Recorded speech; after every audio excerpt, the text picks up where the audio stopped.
اشترك الآن وتابع برامجنا المختلفة.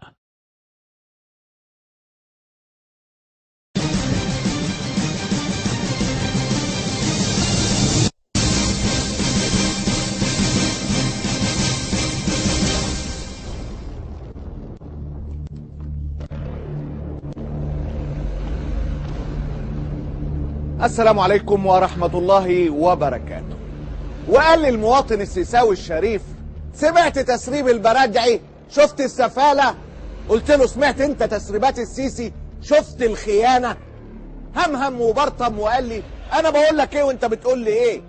فقلت له: اعترفت بتسريبات البرادعي فورا، ورفضت عشرات التسريبات للسيسي شخصيا وتابعه أفة، رغم انها اثبتت في اكبر معمل تحاليل للصوت في العالم، ورغم انها تحولت للتحقيق والقضاء العسكري بعد خطب عصماء من عينة احلى من الشرف مفيش. وطبعا سلمنا على التحقيقات العسكرية. عجبت لكم يا قوم، ترفضون وتعترضون على تسريبات وزير الدفاع وتوافقون وتروجون لتسريبات رئيس الاركان، رغم ان البرادعي يكلم عنان على المكتب مش على الموبايل زي السيسي وإبس. وده اختراق واضح لوزارة الدفاع والجيش المصري اللي بيكتب على أسواره ممنوع الاقتراب والتصوير، بس مسموح بالتسجيل لمكتب رئيس الأركان. تخيلت ان البلد هتقوم وتقعد عشان الاختراق اللي حصل لجيشها. ما أقول ليس دفاعا ولا هجوما، لكنها محاولة حثيثة لمقاومة الانفصام في الشخصية. من لم يعترف بالخيانة داء فقد حار فيه كل الأطباء. الله غالب، واشوفكم بعد الفاصل.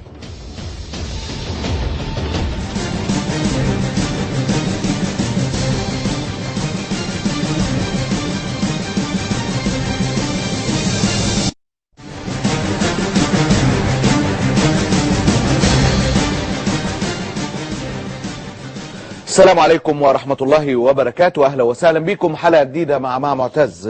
رغم أنها مش مطلع الأسبوع، بنعتذر لحضراتكم بشدة عن حلقة الأمس. حقيقة سوء الأحوال الجوية قفلت العديد من الشوارع وما قدرناش نوصل حقيقة للاستديو. بنعتذر لحضراتكم جدا، وهو ده السبب الوحيد حقيقة قولا واحدا يعني لكل الناس اللي بشكرهم جدا على اهتمامهم وتساؤلوا، وبعض الناس اللي دارت في صدورهم وساوس.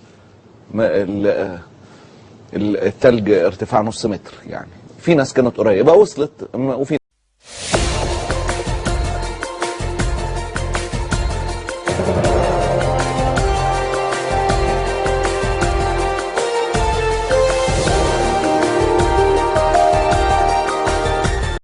اشترك الآن وتابع برامجنا المختلفة.